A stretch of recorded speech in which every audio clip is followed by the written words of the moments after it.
Bienvenue dans Capital Humain 3.0. Ici, on explore une autre manière de penser le travail, le leadership et la transformation des organisations. Une manière plus consciente, plus humaine et surtout plus réaliste. Je m'appelle Johan Darquest, j'accompagne des dirigeants, des managers et des organisations qui sentent que les anciens modèles s'essoufflent et qui cherchent à transformer leurs tensions humaines en ressources durables. Dans ce podcast, je partage des lectures de terrain, des regards stratégiques, des épisodes avec des visions éclectiques et des échanges avec celles et ceux qui réinventent le travail en profondeur. Si tu cherches des recettes rapides, tu n'es peut-être pas au bon endroit. Mais si tu veux comprendre ce qui se joue vraiment et décider avec plus de conscience, alors tu es exactement là où il faut. Bonne écoute! Alors bonjour et bienvenue dans cette nouvelle émission de Capital Humain 3.0. Alors, et si le véritable levier de transformation des organisations n'était pas une méthode de plus, mais une pause? Une pause pour regarder autrement. Une pause pour écouter ce qui se joue sous la surface. Une pause pour redonner au collectif sa dimension profondément humaine et vivante. Dans un monde du travail en accélération permanente, on parle beaucoup de performance, d'engagement, de QVCT, qualité de vie et conditions de travail, mais plus rarement de respiration, de rythme, de relation et de cycle du vivant. C'est précisément ce regard sensible, systémique et profondément incarné que nous allons explorer aujourd'hui. J'ai le plaisir d'accueillir une femme dont le parcours tisse avec cohérence organisation, sociologie, intelligence collective et créativité. Coach professionnel certifié, sociologue des organisations, facilitatrice, superviseuse, formatrice, sophrologue. Elle accompagne depuis près de 15 ans les collectifs à remettre du lien, du sens et de la conscience dans leur manière de coopérer. Son approche ne cherche pas à repérer les individus, mais à révéler l'intelligence du système, et ça c'est important, à honorer les rythmes et à transformer durablement les relations au travail. Alors aujourd'hui dans Capital Humain, nous allons oser une pause pour interroger la QVCT autrement. Et mon invitée, lumineuse et profondément ancrée dans le réel, c'est Mary Strulu. Bienvenue Mary. Bienvenue, merci. Je suis ravie de cette invitation, Johan. Eh bien, moi aussi. Et en plus, cette invitation, elle a aussi beaucoup de sens parce qu'on s'est rendu compte en préparant l'émission qu'on avait beaucoup en fait de parcours en commun. Et moi, ça m'a interpellé et du coup, j'avais envie que nos auditeurs découvrent ton parcours qui est très riche, qui a beaucoup de sens et qu'on puisse percevoir l'engagement que tu mets à travers tout ce que tu fais au quotidien. Oui. Alors, pour commencer, parce qu'il y en a qui te connaissent, mais d'autres qui ne te connaissent pas, est-ce que Mary, tu pourrais te présenter succinctement, alors ton parcours, et puis nous expliquer un petit peu le fil conducteur qui fait ce que tu es, la femme que tu es aujourd'hui? Alors, le fil conducteur, pour moi, ça se résume à un mot, c'est l'humain. Et comment, en fait, on va accompagner des collectifs d'humains et non pas un individu à part entière, comme tu le disais en introduction. Et c'est aussi lié à mon parcours, mais moi, je me suis beaucoup intéressée à qu'est-ce qui pouvait influencer des tendances dans un collectif qui amenait à se comporter d'une façon et pas d'une façon. Et le fait de changer les personnes dans un autre collectif, mais ils se comportent aussi différemment parce qu'ils baignent à chaque fois dans un nouveau collectif, une petite société. Et c'est la société des entreprises ou des services publics quand c'est pour le public. Et alors justement, cette passion pour la sociologie, pour la systémique, d'où était venue en fait? Quel est dans ton parcours professionnel, qu'est-ce qui t'a un peu formaté quelque part à tout ça? Alors, j'avais pas forcément prévu de faire des études sciences sociales au départ. J'ai fait un BTS communication, donc communication des entreprises, publicité, marketing. Et pendant ces années-là, on s'est intéressé notamment à la psychosociologie de la communication. Et à la fin de mes études, j'ai tellement été passionnée par ça que je me suis dit, ben, j'ai envie d'aller creuser quelles sont les tendances sociales dans un groupe qui va amener à agir de telle et telle façon. Donc je me suis dit, je vais aller faire des études de sociologie. Et très rapidement, je me suis spécialisée en sociologie du travail. Donc, qu'est-ce qui fait que dans une entreprise, un collectif, on va être influencé et c'est quoi aussi en termes de communication dans une structure qui fait qu'on se comporte d'une façon ou pas. Et on parle aussi ben, des jeux de pouvoir, d'une culture d'entreprise. Et la culture d'entreprise, c'est pas toujours celle que le dirigeant y veut, c'est aussi ben, l'identité au métier et comment les salariés se réapproprient le travail. Et on parle de travail réel dans le jargon du métier. Alors tu parles de oser une pause. Je trouve que c'est hyper intéressant parce que dans un monde en effervescence, dans des organisations en effervescence, tu parles de oser une pause. Pourquoi ça t'est venu cette idée de oser une pause et qu'est-ce que ça représente dans les organisations? Oui, alors pour moi, j'ai un profil hyper actif, toujours à fond dans tous les sens. Et moi-même, j'ai cette incapacité à me poser. Pourtant, je suis devenue sophrologue. En sophrologie, on travaille la respiration, se poser, la sérénité, etc. Je peux le faire. Mais pour autant, c'est comment la société tout entière nous amène à être dans l'hyperstimulation. C'est vrai. Sans être TDAH, on Oui. est devenus Mhm. aujourd'hui tous hyper stimulés. Et c'est comment, en fait, ponctuellement, moi-même, je peux me poser et moi-même, je peux accompagner des collectifs à se poser. Ça peut être à la fois sur des temps légers et Mhm. à la fois sur des sujets très stratégiques ou de développement de l'entreprise pour ben, regarder les choses différemment. Et dans Osons une pause, il y a vraiment le nous. Comment nous, collectivement, on se pose pour regarder différemment. Et c'est ce regarder différemment qui nous amène à manager différemment et à co-construire des projets impact différemment. Alors j'aime bien cette notion et je relève ce que tu viens de dire, la notion de changer de vision, changer de regard. Alors, tu parles souvent d'intelligence collective systémique. Alors, je trouve super intéressant cette association. Et qu'est-ce qui la différencie d'une approche, on va dire, plus classique d'intelligence collective? Alors, pour moi, dans l'univers de l'intelligence collective, c'est vraiment avoir toute une boîte à outils, d'outils de facilitation. Donc, des techniques pour aller animer les espaces de discussion, des ateliers collaboratifs, on les appelle comme on veut, mais avec l'approche systémique, et en tout cas, moi, je l'aborde plutôt avec cette vision sociologique, c'est d'aller regarder qui influence quoi. Oui. Qu'est-ce qui se passe à quel moment? Et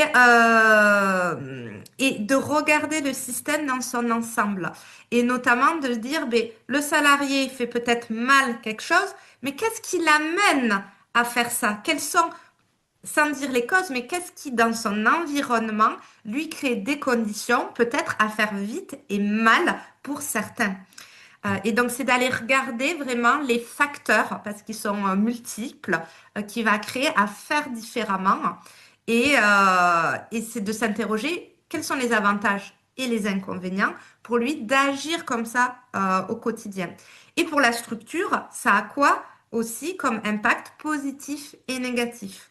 Parce que des fois, peut-être que le collaborateur n'a pas respecté le process, mais ça va à l'avantage de la structure. Mais ça va peut-être pas à l'avantage du client.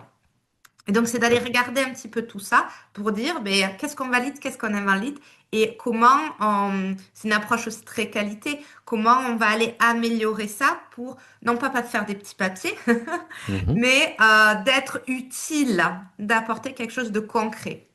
Dans le travail réel, ce que tu mentionnais tout à l'heure. Exactement dans le Ouais. travail réel et de pour qui on travaille, nos usagers, nos clients, peu importe.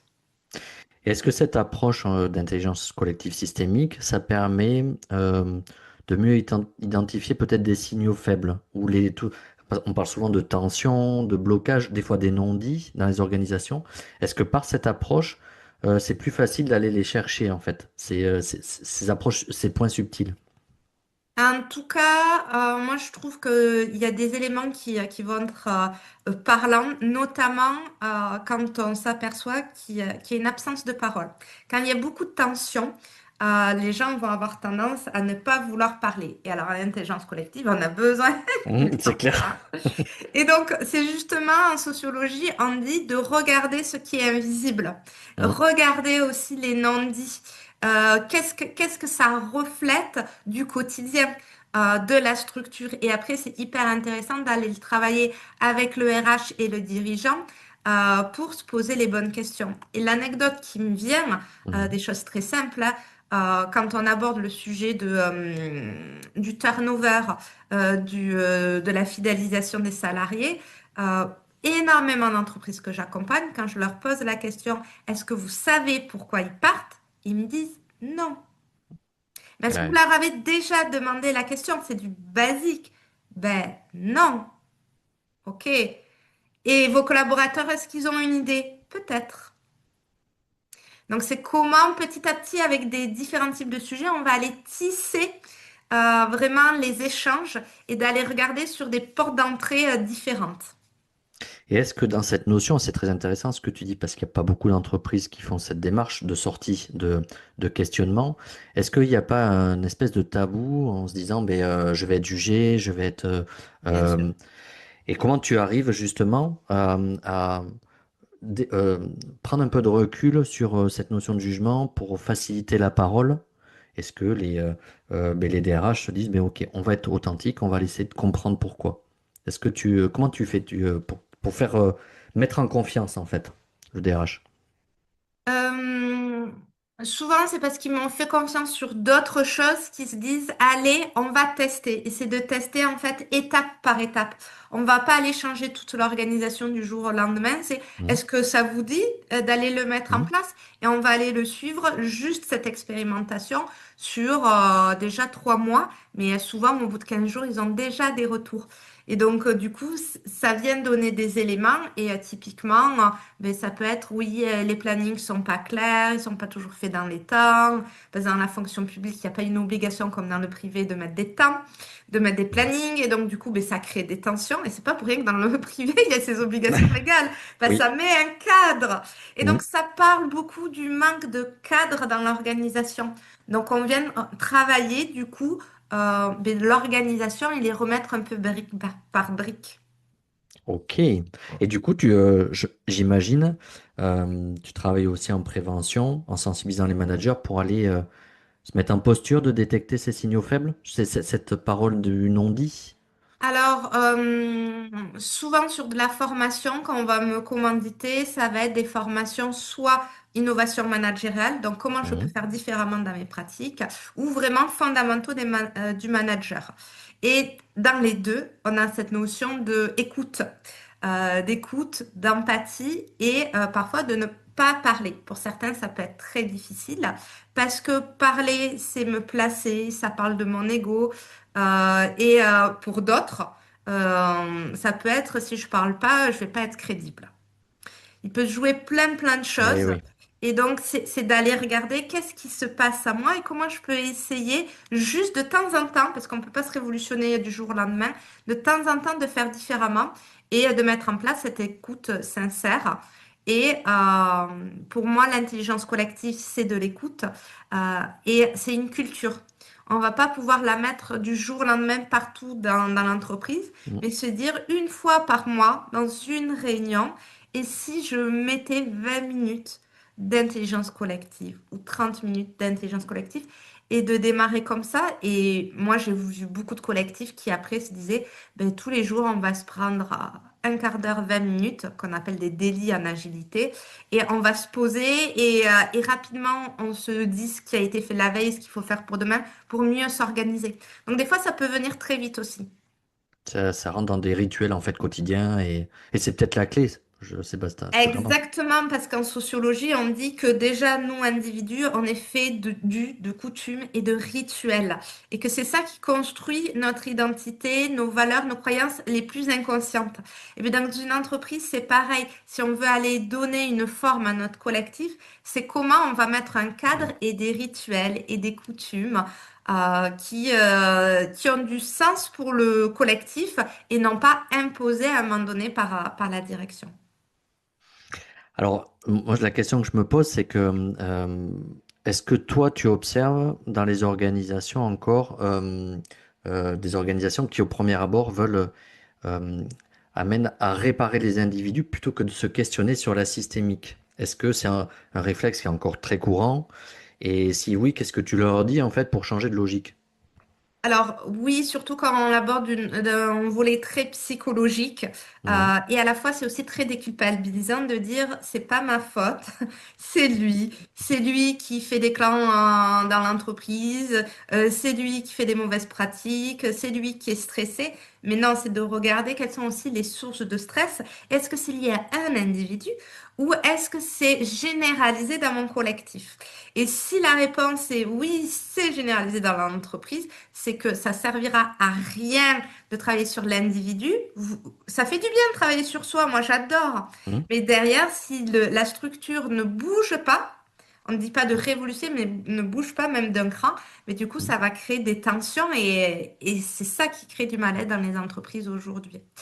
Donc, pour y aller, pour moi, c'est sans aller mettre des ateliers d'intelligence collective, c'est ne serait-ce que d'en décoder, c'est de se poser et de se dire, OK, aujourd'hui, notre vision, elle est là, et demain, de quoi on a envie? C'est d'amener vraiment une logique réflexive, régulière, et non pas uniquement d'un acteur, mais de plusieurs acteurs. C'est faire discuter ensemble.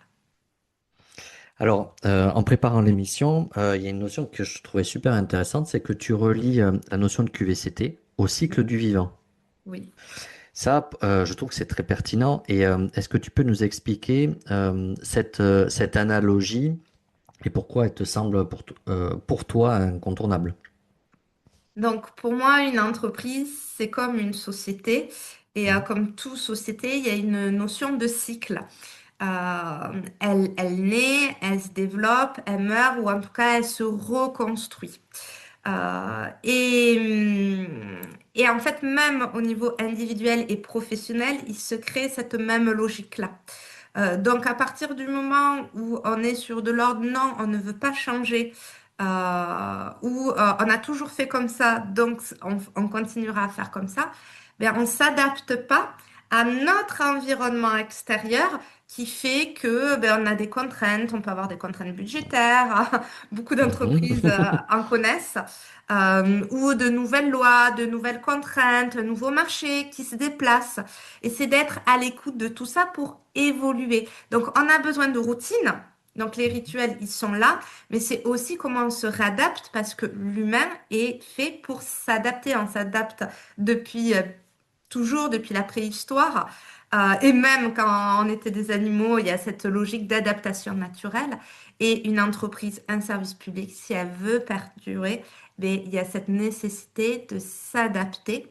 Et en fait, c'est comme Einstein disait, la vie, c'est un équilibre, comme sur le vélo. Si je pédale pas, donc si je ne fais pas, ben, je perds mon équilibre. Et donc, c'est comment accompagner les entreprises à trouver leur propre équilibre avec le rythme qui leur va bien.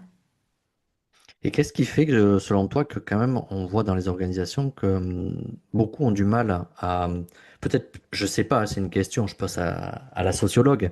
Est-ce qu'on a peut-être plus de mal à s'adapter aujourd'hui, à sortir d'une certaine zone, repère, et qui et est-ce qu'il y a une responsabilité justement des dirigeants pour pouvoir ramener les organisations à cultiver cette démarche d'adaptation? Pour moi, on est face à des paradoxes aujourd'hui. On Mhm. doit s'adapter, les technologies, Ouais. l'intelligence artificielle et beaucoup de monde prennent le train en marche. Et à côté de ça, moi, ce que je peux voir, c'est des comportements où on est beaucoup plus centré sur nous-mêmes parce que on évolue de plus en plus dans une société sans dire individualiste, parce que pour moi, Mhm. c'est pas un gros mot. C'est Oui, bien comment sûr. je réfléchis sur moi-même. Et toute la culture, en fait, du bien-être et du développement personnel nous amène à nous centrer, à nous auto-centrer et à réfléchir à nos besoins, ce qui est essentiel. Même en tant que parent, écouter les besoins de Mhm. nos enfants, c'est important. Donc, en tant que manager, je vais écouter les besoins de mes collaborateurs. Mais en étant que dans l'écoute, Ah oui. mais on va aller gérer un peu des cellules par-ci, par-là, des requêtes. Et c'est pas, non pas, on regroupe et c'est de réfléchir à quelles sont les récurrences et de comment aussi on peut remettre un cadre. Donc moi, aujourd'hui, je constate qu'il y a de moins en moins de cadres dans l'organisation. Alors, je dis pas un cadre à la militaire, hein, Oui, bien sûr. mais du type qui fait quoi? Mhm. Quand c'est qu'on va aller les faire. Si je reprends l'exemple des plannings, ben, c'est pas avoir mis de règles dans le groupe parce qu'on se met d'accord. C'est sympa quand on se met d'accord. Mais non, à un moment donné, il va falloir trancher et c'est à la direction de le Mhm. faire. Et ça vient créer des tensions de je me sens pas respectée et je ne retrouve pas du sens au travail. Moi, je me dis, on est peut-être à un tournant de la société. On demande de plus en plus de sens. Et c'est pas que les jeunes générations, hein, moi, en bilan de compétences, j'en vois plein, Mhm. tout âge confondu, qui ont besoin de sens. Et je me dis qu'en fonction de ce qui peut se passer dans la société, ce besoin de trouver du sens va peut-être émerger sur des nouveaux projets, peut-être à impact. Parce que je vois de plus en plus de structures qui parlent de entreprise impact. Et Mhm. ça, il y a 10 ans, dans le commun des mortels, dans la société, on entendait beaucoup moins parler en termes de C'est vrai. verbatim. Donc pour moi, je me dis, c'est des indicateurs. Je suis pas Madame Mhm. Soleil, Mhm. Madame Irma, mais c'est des indicateurs où je me dis qu'on peut aller vers des structures publiques ou privées qui mettent plus en avant le sens.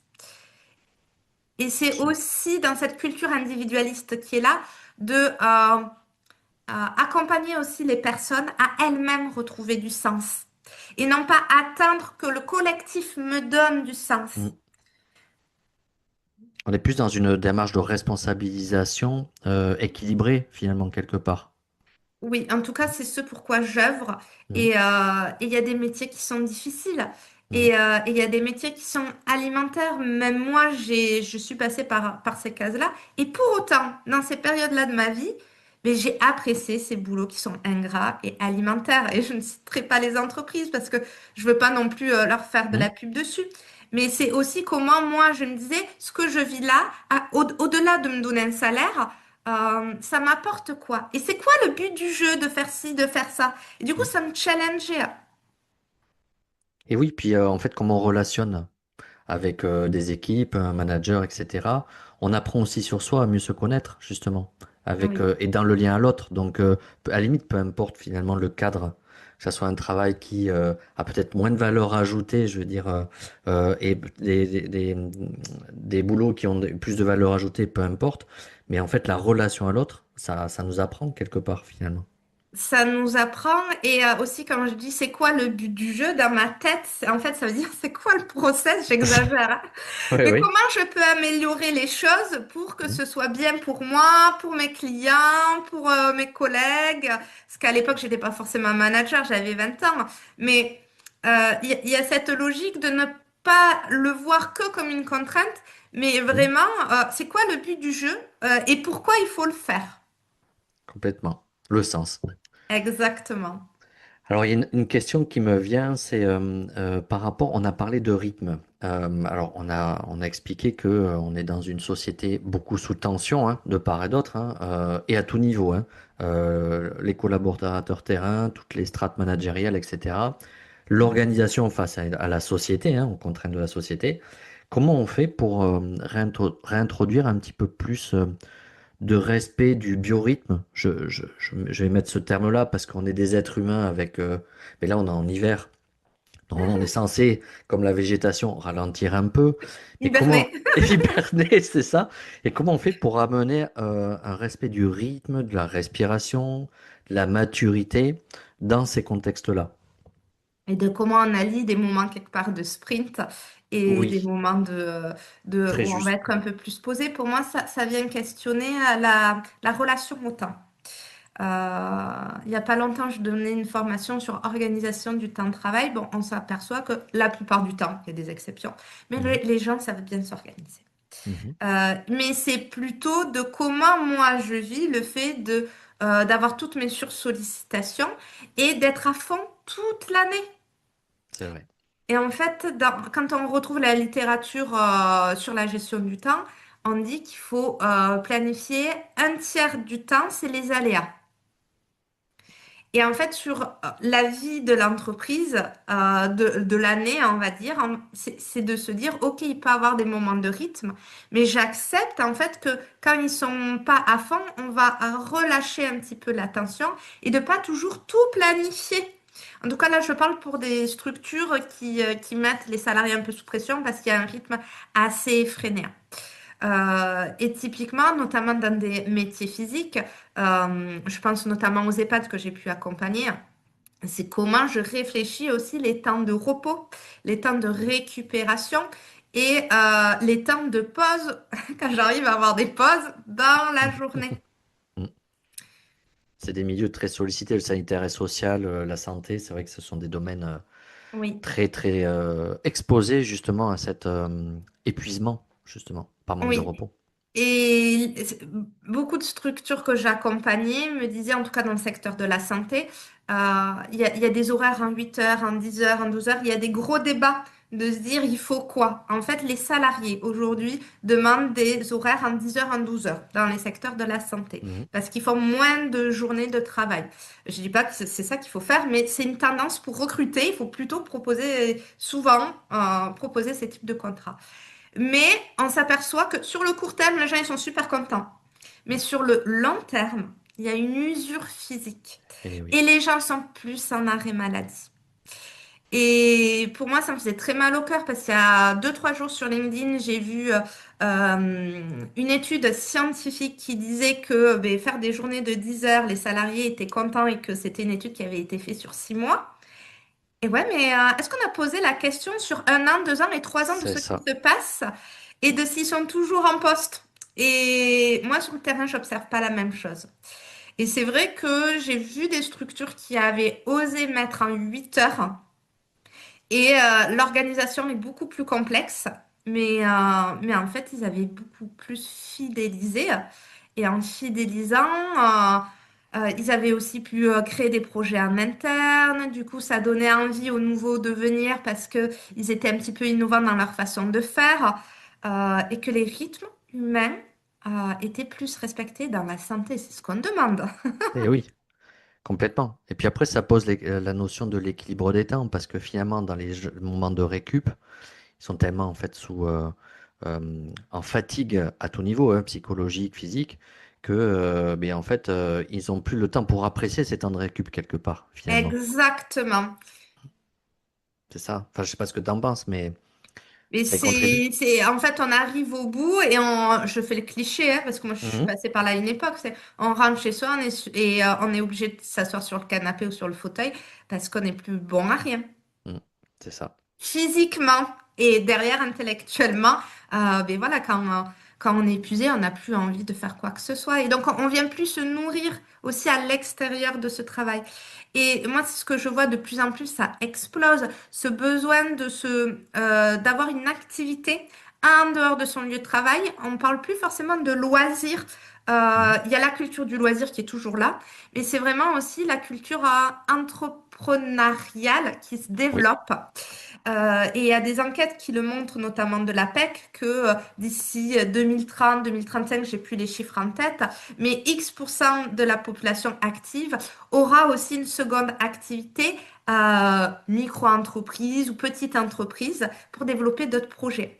Donc, pour moi, il y a aussi aujourd'hui, je cherche du sens professionnellement et comment je peux m'épanouir en dehors de mon entreprise sur des projets qui peuvent ne rien avoir, quoi. C'est peut-être symptomatique de aussi comme j'ai peine à trouver du sens à mon travail quotidien, ben du coup je vais aller m'engager dans une association parce que du coup ça a du sens pour moi et c'est peut-être symptomatique aussi. Oui, c'est symptomatique exactement. Et du coup, c'est aussi se poser la question de qu'est-ce qui ne fonctionne pas dans mon C'est entreprise ça. et que je n'ai pas envie qu'il se passe dans mon organisation. Donc, c'est d'amener vraiment cette réflexion pour penser différemment et agir différemment. Alors justement, si on garde dans cette lignée, comment tu vois euh, les leaders des organisations évoluer sur ces aspects-là? Est-ce ils sont vraiment dans une questionnement profond sur leur modèle ou est-ce qu'on est encore, on reste en superficie et on a des approches euh, qui sont, je vais dire, pas superficielles parce que c'est pas le mot, parce que ça part d'une bonne volonté, mais qui va pas toucher au cœur du système. Voilà. Alors, pour moi, ça dépend de qui est à la tête de la direction. Parce que j'ai Mhm. vu plein de RH me contacter pour, comme tu le dis, en fait, proposer des accompagnements, on va dire one shot, Mhm. qui derrière est un peu superficiel, qui peut paraître superficiel derrière. Mais pourquoi? Parce que on va accompagner juste un ou deux individus dans la structure ou une journée par-ci pour un collectif. Mais derrière, moi, ce que j'entends, et c'est pas que de mon cabinet, hein, c'est de plein d'autres Oui, cabinets aussi. euh, ben en fait, il faudrait que nos managers ils fassent la même chose. Et puis les managers finissent par faire la même chose. Et puis il faudrait que nos dirigeants fassent la même chose. Les dirigeants le font. Puis il faudrait que le PDG ou le directeur numéro un, là, il puisse le faire. Et en fait, c'est en ça que des fois, il y a ce courage managérial d'aller jusqu'en haut. Et des fois, ce n'est pas le cas. Et moi, j'ai vu une structure, une très belle start-up toulousaine. Carrément, c'est le dirigeant à un moment donné qui a été mis à la porte, entre guillemets, par les salariés. Parce ok. que tout le monde travaillait sur lui, sur soi, Mhm. sur Mhm. l'évolution, mais le dirigeant, il n'était pas prêt. Voilà. Donc, il allait créer une autre start-up. C'est quelqu'un qui a repris sa start-up aujourd'hui. Et quand c'est voulu, incarné par la direction et que c'est d'abord porté en haut, et pour moi, ça se diffuse beaucoup plus sainement dans l'organisation parce qu'il y a ce besoin pour les salariés, les représentants syndicaux, qu'on montre l'exemple. Mhm. Donc, au-delà de montrer l'exemple, c'est quelle est la politique que je veux donner aussi dans mon entreprise. Et si je ne me l'applique pas à moi-même, ben, c'est comme avec les enfants, hein, ils ne feront pas C'est clair. d'eux-mêmes. Il faut montrer l'exemple, c'est important. C'est ça. Et ça ne veut pas dire que tout le monde va le faire. Et ça ne veut pas dire Mhm. non plus qu'il faut rentrer dans une dictature de Oui. la bienveillance, de Mhm. l'écoute. Mais toujours, c'est en cohérence avec le collectif et de ce dont aussi le marché a besoin. C'est plus une trajectoire à donner plutôt que de d'imposer le comment exactement et une inspiration que donne le leader. Ouais, il y a ça. C'est vrai qu'ils sont énormément sur le comment, le comment, le comment, le Eh comment. oui. Et pour moi, c'est revenir à, ça peut être basique, hein, mais qu'est-ce qui est important, qu'est-ce qui est essentiel pour que je puisse faire mon travail aujourd'hui. Mm. Complètement. Alors, dans tout ça, tu as écrit un livre qui Oui, Qualité de vie et conditions de travail, transformer le collectif. Que au passage, alors c'est pas parce que c'est toi, mais t'en féru de ce domaine, je vous le recommande vraiment parce que c'est un outil pragmatique. Et dans ce domaine-là, j'en ai lu quelques-uns, il n'y en a pas toujours. Donc, alors justement, moi j'aimerais te poser la question de savoir qu'est-ce qui t'a donné envie d'écrire ce livre, justement. alors pour moi, c'est un aboutissement professionnel parce que je travaille sur le sujet depuis vraiment QVCT depuis 2012 euh, et que j'avais envie de pouvoir donner à la fois une boîte à outils, parce que les gens m'achètent souvent des boîtes à outils en Mhm. formation, en accompagnement, mais aussi de donner des récits d'entreprise qui avaient été accompagnés, que ce soit au service de l'outil, en tout cas pour qu'on puisse mieux le recontextualiser. Oui, Et également, c'est un peu ma fibre socio en sociologie. On écrit pour contribuer. Pour contribuer, alors le grand mot dans notre domaine, c'est la recherche, mais pour moi, c'est oui. contribuer au monde professionnel. Et c'était ça mon intention de comment je peux apporter ma petite pierre avec ce que j'observe. Peut-être que d'autres professionnels observent autre chose. Mais Mm. déjà là, avec ces outils, qu'est-ce qu'on peut observer? Et, C'est et déjà, c'est déjà pas c'est déjà mal de très cette bien. contribution. Et Et ça, c'est la fibre oui, formatrice qui parle. Parce que enfin, dans le domaine, on va dire, universitaire, école, il y a beaucoup de mots complexes. Et pour mm. moi, je voulais démystifier. Et donc, c'est vrai que j'ai beaucoup, beaucoup travaillé sur que la lecture soit facile, fluide, les concepts abordables pour qu'ils puissent être pris en main par même quelqu'un qui ne connaît pas le métier, quoi. Et il y a une dimension, et ce qui est, à force, bon, je commence un peu à te connaître, mais et je trouve ce qui transparaît dans ton livre qui est assez unique, c'est ce prisme sociologie. Je vois tout le temps dans ton écriture, il y a un prisme sociologique qui est intéressant parce qu'à chaque fois, c'est comme si tu parlais en omniscient, avec euh, un regard systémique. Et ça, je trouve que c'est intéressant dans la QVCT parce que souvent, en fait, on manque de hauteur.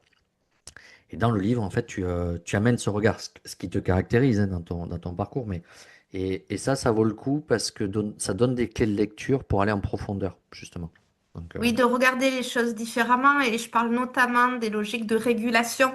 oui. La régulation au travail, en tout cas en sociologie, c'est de dire ben, on va enlever telle chose ou tel acteur. Le collectif va se réguler de lui-même. Alors qu'en coaching, on parle, la régulation, ça n'a rien à voir, hein. Mm. C'est comment faire pour que ça se passe mieux. Et Mm. non, c'est de se regarder déjà comment ce petit collectif, ce petit organisme vivant se réajuste.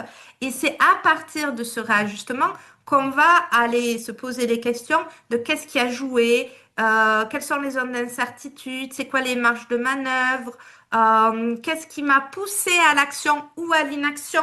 Toujours pareil, on regarde Mm. les deux côtés, le côté action et invisible. Et tu introduis la notion de facilitation versus coaching. Et je trouve ça intéressant parce que souvent, il y a un amalgame qui est fait. Et cette notion de facilitation, c'est une notion clé, je pense, dans l'intelligence collective. Justement, et tu en parles très bien. Oui, parce que sur la facilitation, il y a vraiment cette posture de neutralité, Mm. de ne pas influencer le groupe. Et pour moi, c'est aussi d'accepter les collectifs là où ils en sont, à l'étape où ils en sont. Alors qu'en coaching, on va accepter où ils en sont, mais on est dans une logique de il faut que je leur fasse prendre conscience des choses. Donc, par l'art du questionnement, ils vont devenir acteurs. Que là, en facilitation, même s'ils ne deviennent pas acteurs, c'est pas grave. C'est Mm. juste, ils prennent le temps d'échanger, de partager ensemble. Et pour moi, je me retrouve énormément dans la facilitation, dans le coaching aussi, mais la facilitation est très proche de la posture de sociologie où on se veut neutre. Quand on va faire des enquêtes de terrain, des interviews, de l'observation participante, il y a cette notion de neutralité pour pas influencer sur l'analyse. Et à la fois, moi, ce que m'a appris le coaching, c'est que la neutralité absolue n'existe pas. Donc, c'est Ouais. comment je fais le point, moi, sur mes valeurs pour me dire, OK, ça, c'est mes valeurs et c'est en train de jouer avec le terrain sur lequel je suis. Et maintenant, qu'est-ce que j'en fais, quoi, de ça? Le fameux transfert en psychologie, justement, qui s'opère voilà, par rapport à des Oui, situations. c'est ça, exactement. Alors, on parlait de facilitation, mais tu as un talent pas caché parce que je pense que maintenant, il y en a beaucoup qui le connaissent, c'est l'illustration, ta facilitation graphique. Est-ce que tu peux nous expliquer mais d'où ça vient et puis comment tu l'utilises au quotidien pour faciliter la facilitation, justement? Oui, donc la facilitation graphique, c'est comment rendre impactant des mots, des messages, des visions, des projets, sans savoir dessiner. Et donc ça, c'est hyper important. Moi, aujourd'hui, je ne sais toujours pas dessiner, mais pour autant, j'ai illustré mon propre livre. Euh, et donc, ça va être de choisir quels sont les mots que j'ai envie de mettre en avant, quels peuvent être un peu les codes couleurs, les pictos Ouais. simples, basiques qu'un enfant de 6 ans peut savoir faire pour faire ressortir une idée. Donc moi, je l'utilise de plusieurs façons différentes. Dans ma posture de formatrice, eh bien, je vais parfois avoir un support pédagogique avec moi. Quand je vais les faire travailler en collectif, un peu comme on peut voir derrière, c'est une matrice Mhm. du speedbot, eh bien, je vais avoir plusieurs modèles qui vont pouvoir aller co-construire. Le fait d'avoir un dessin, même si c'est une facilitation graphique, ça donne un peu plus envie de s'y pencher. Et surtout, c'est hyper structurant parce que quand on est sur de l'animation collective, même en séminaire, il va falloir remplir des cases. Donc, le Ouais. temps 1, je réfléchis à la phase numéro 1, le temps 2 au carré numéro 2, etc., etc. Et ça vient mettre ouais, du cadre sur comment on va aller structurer la parole. On a de la liberté, c'est sûr, mais derrière, quand on va aller devoir restituer, ben, ça permet de savoir qu'est-ce qu'on s'est dit à tel et tel moment. Donc, il y a ce côté formalisation qui est hyper important. Et dans le livre, je l'ai vraiment utilisé dans cette logique pédagogique de sur tel concept, comment je peux le mettre en forme visuellement. Bon, Mary, elle vous dit qu'elle ne sait pas dessiner, mais moi, je ne dessine pas. Mary, elle dessine. Donc, oui, vous verrez son livre, vous faites appel à elle, vous verrez que voilà, elle a quand même une petite facilité, même Alors, voilà, oui, c'est de l'entraînement, on va pas se voilà. mentir, mais vraiment, tu me demandes de faire un chat, de faire un chameau, Oui, de faire un chien, je ne sais pas le dessiner. C'est parce que forcément, à force de reproduire toujours les mêmes pictos, il y a des choses qui reviennent. oui. Mais je suis sûre que si tu passes une journée avec moi de facilitation graphique, tu repars avec des choses basiques et qui te seront propres à toi, quoi. Tu sais, je vais me découvrir un nouveau talent, hein, je vais aller voir. Alors, comme on avance dans l'émission, j'aimerais bien aussi te poser des questions sur ta vision. Si on fait pas retour dans le futur, mais on va dans le futur, justement, dans 5 10 ans.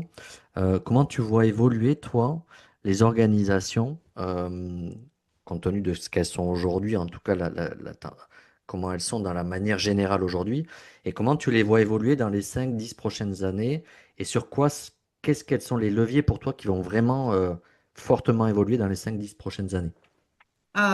Pour moi, l'intelligence artificielle, ça le vend en poupe. Euh, Et pour moi, ça pose plusieurs questions des rythmes. Beaucoup de gens, je les vois, disent que l'intelligence artificielle, c'est génial, ça te fait gagner du temps. Et c'est une erreur de le penser parce que pour moi, c'est voir plutôt l'intelligence collective. Non, c'est plutôt voir l'IA, pardon, Oui, oui, comme quelque chose qui va m'amener à être un peu plus performant et efficace. Et pour être efficace, ça demande aussi un peu plus de temps. Donc, c'est pas de me saisir d'une boîte à outils hyper sympa où je clique et j'ai de la donnée. Non, ta donnée, elle n'est pas bonne du premier coup. C'est comment toi, tu vas aller la retravailler. Et pour aller la retravailler, tu peux le faire en individuel, en collectif, peu importe, mais ça va demander voilà, de la réflexion. Et pour moi, demain, il va y avoir sur ce volet de l'IA ceux qui font vite et mal mm, et ceux qui vont prendre le temps et qui vont mieux maîtriser les outils. Et à force d'être dans ces outils numériques, on va tourner en rang là, ben, on va s'oublier humainement. Donc pour moi, il va y avoir cette haute polarité à côté de besoin de se retrouver. Et pour autant, je suis super bien avec mon smartphone à mm, regarder mes notifs ou je ne sais quoi et à y passer des heures, 3 heures par jour, les ados, ils y passent, les pauvres. mhm. Et un besoin de lien social, et le lien social, c'est ça qui permet de nous maintenir aussi en santé mentale. Et c'est de choisir les personnes avec qui on a envie d'être et Eh qui oui, nous donnent aussi de l'énergie. Donc pour moi, il va avoir ce côté humain et technologie là qui va avoir en polarité et qui peut aller créer et accentuer encore plus le mal-être des personnes. Et donc besoin aussi dans les entreprises de mieux se retrouver, de mettre plus de convivialité. Par rapport à 10 ans, moi j'ai l'impression dans toutes les entreprises où je passe, j'ai l'impression qu'il y a ce sujet de convivialité qui est encore plus présent qu'il y a 10 ans. Dans 10 ans, il y c'est a des vrai. entreprises qui n'en parlaient pas. C'était pas le Oui. sujet, on a autre chose à faire. Ils étaient peut-être naturels, et c'est vrai que moi j'en discutais Oui, avec d'autres DRH, c'est un truc très typique, mais la pause café ou les notions de pause. Euh, oui. c'est devenu un sujet de cristallisation. Il y a des années, en fait, on se posait pas la question, en fait.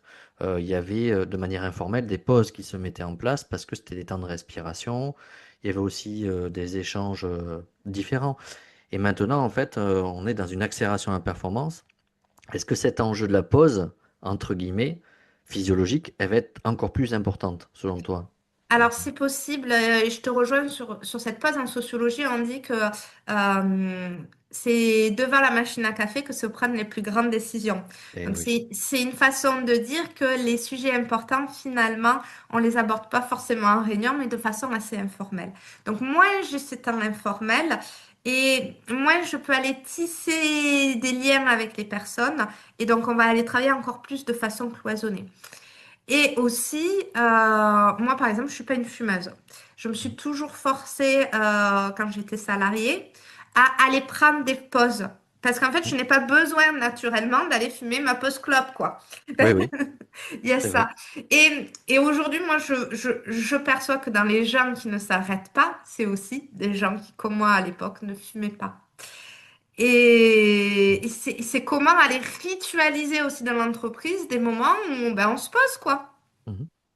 On Et se pose, on peut-être on va aller. arrive à déconnecter intrinsèquement du travail, d'avoir ces temps pour faire autre chose, collectivement peut-être, hein, Oui, des jeux de société par exemple, sur peut-être un quart d'heure, hein.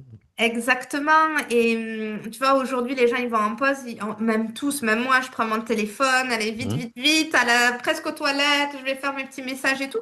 Et du coup, on passe moins de temps Mhm. sur l'humain. Et j'en parle dans le livre, l'histoire du baby-foot qui était très Oui. décriée, la QVCT, non, c'est pas bien, pas faire du baby-foot. Et pour autant, j'ai vu une organisation où il y a des problèmes, mais ils passaient tous les jours quotidiennement Mhm. des temps de cohésion en bas à jouer au baby-foot et il y avait une certaine émulation. Donc c'est aussi de se réinterroger. Mon baby-foot, je vais pas le mettre devant tout le monde parce que c'est m'exposer, Mhm. mais avoir des temps, et je dis pas qu'il faut mettre des baby-foot, mais des temps où on peut faire des petits jeux ensemble rapides et juste pour prendre le plaisir de faire et d'être ensemble. Ou même j'ai vu moi aussi, ça m'avait interpellé, je trouve que c'est vachement bien l'idée, c'est des espaces de cocon, en fait, où il y a de la musique. On peut choisir sa Oui. musique et sur des temps d'un quart d'heure, on déconnecte en fait avec des musiques et ils appelaient ça des espaces ressources connexion. Et je trouve que c'est intéressant parce que ça sort de l'effervescence du travail et du coup on va dans une logique de je me ressource et donc, c'est vrai que je suis content que tu en parles parce que souvent, on en voit sur LinkedIn euh, la QVCT, c'est résumé au baby-foot, etc. Il faut les bannir. Et c'est intéressant, je trouve, d'amener cette nuance parce que oui, on peut pas résumer la QVCT au baby-foot, mais pour autant, c'est pas inutile. Et c'est bien, je trouve, que tu en parles. Et c'est de le voir comme un objet social et Oui, pas comme un objet de décoration. complètement. Et changer de regard, c'est aussi, ça passe par ça. Changer de regard sur le baby-foot. Je trouve ça intéressant. C'est ça. Et mon hypothèse derrière, c'est que dans ces moments-là, il devait aussi certainement désamorcer certains petits conflits, parce que les Mhm. petits et les gros, mais les petits conflits, les non-dits du quotidien, eh bien vas-y, prends ci, prends ça. Ça permet d'être dans autre chose que de la performance au travail. On se découvre un peu différemment. Complètement. Alors, comme on avance vers la fin de l'émission, est-ce que tu aurais envie de partager quelque chose à ceux qui nous écoutent? Un message, une philosophie, un mot de la fin qui te tient à cœur et que tu as envie de partager à tous ceux qui nous écoutent? Pour moi, j'ai envie qu'on retienne une chose, la QVCT, c'est pas d'éteindre des convivialités, c'est vraiment Mhm. une démarche projet. Et une démarche projet, comme un être vivant, comme un collectif, il va évoluer. Donc, ce que je vais mettre en place l'année d'après, ben, il va falloir le faire évoluer. Et pour moi, ça demande vraiment une approche RH, une présence de la direction et une logique de communication. Certes, travailler la communication interpersonnelle, mais réfléchir à comment nous faisons circuler l'information et comment nous pouvons aussi avoir une communication peut-être plus impactante sur des sujets où les salariés, ils n'ont pas envie de contribuer. Donc, si vous vous posez ce genre de questions, c'est que vous avez envie d'évoluer.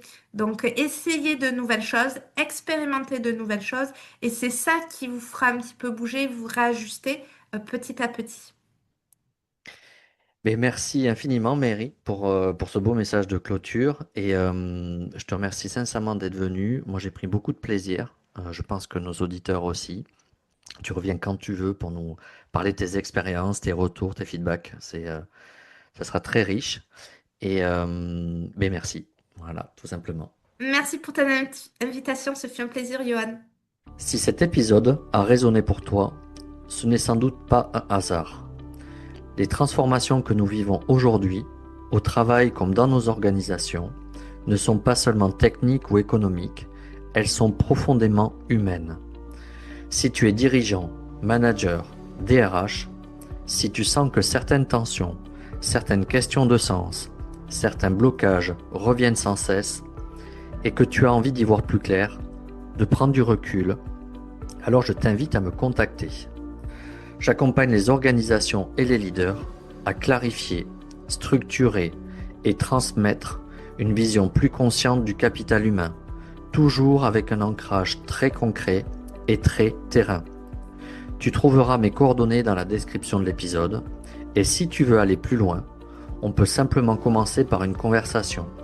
À très bientôt dans Capital Humain 3.0.